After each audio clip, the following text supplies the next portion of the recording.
Boxing truth here. Will Eddie Hearn pull the trigger for an Anthony Joshua Wladimir Klitschko fight on November 26th?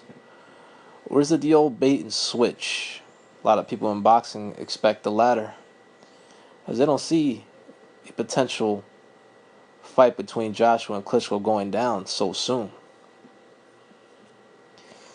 But Eddie Hearn should be given credit for some moves he's made lately. He's taken risks with his fighters, and as a result, he's taken L's. He didn't have a great month of September, as a few of his clients have taken L's in step up fights, risky fights, but significant ones. And now there's an opportunity for Eddie Hearn to take another risk, a very big one. This will be the biggest move yet. Will he be willing to risk his cash cow in his matchroom stable, Anthony Joshua, to fight Wladimir Klitschko so soon in his very young career? Still less than 20 fights. Hasn't fought nowhere near the caliber of Wladimir Klitschko. And to go from fighting unproven prospects and guys like Dominic Brazil to fighting a Klitschko, that just could be too much of a hurdle, too much of a jump. But it's definitely possible. Eddie Hearn's in contact with Klitschko's manager, and right now they're reacting quickly as the heavyweight division is changing rapidly. The scene of it is changing rapidly. Pretty soon the governing bodies will make their pretty much expected decision to strip Tyson Fury, perhaps place him as champion in recess. And then all the handlers of the heavyweight division at the top of heavyweight division will begin planning their course of what's the best route to certain championships.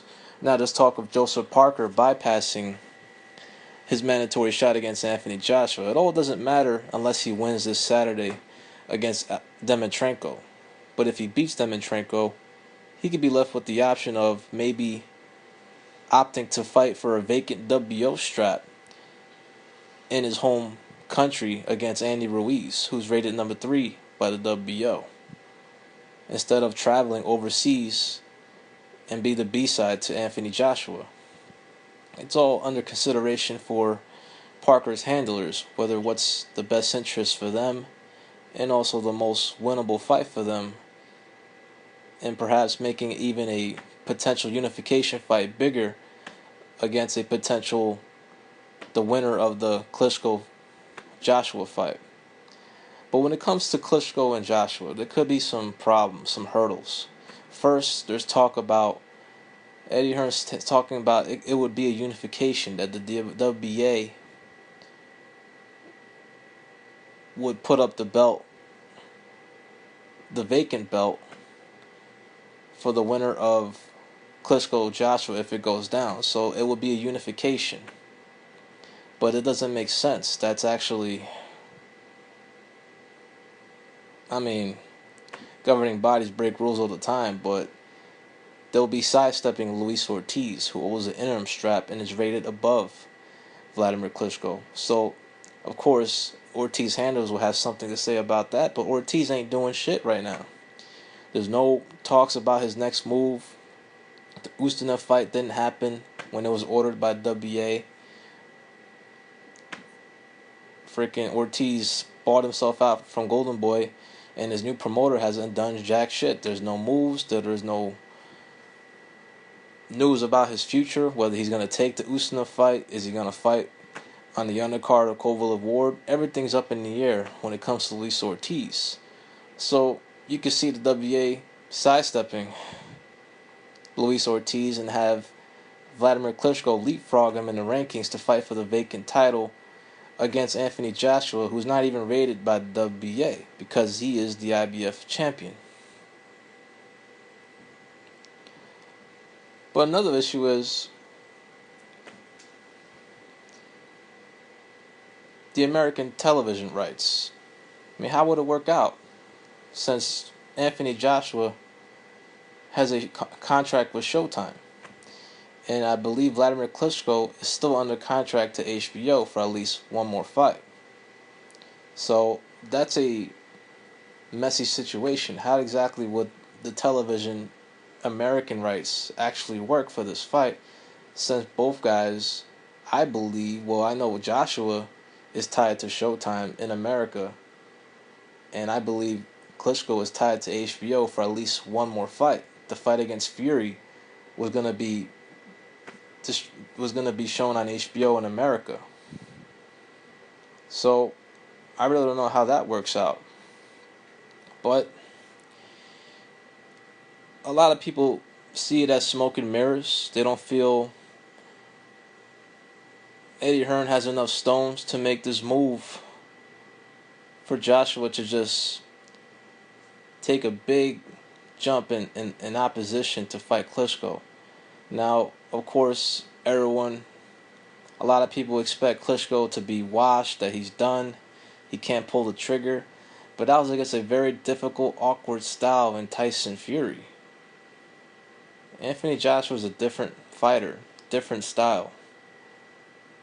Doesn't really have that type of movement or footwork compared to a Tyson Fury.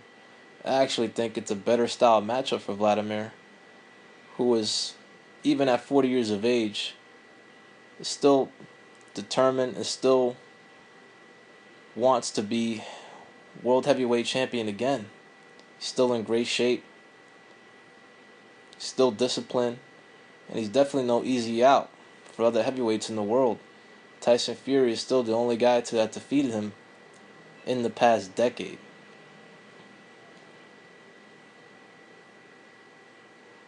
Another factor is would Eddie Hearn and Klitschko's handlers want to build that fight up, since a venue in Manchester may not be big enough or suitable enough for a type of fight of this magnitude, and also maybe not be enough time to promote the fight.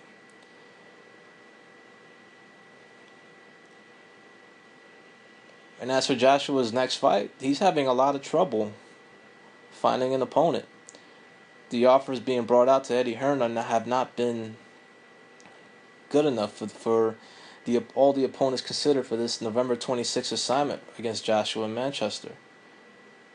Eddie Hearn spoke about it in an interview with Kugan Cassius and talked about the numbers, what he offered to Stavern, about $700K, which doesn't seem like a lot for a challenger challenging for a world title. But according to Hearn, he's hearing Stavern is going to take the Povetkin fight for about half of what he was offered for a Joshua fight November 26th. Hughie Fury was offered the fight,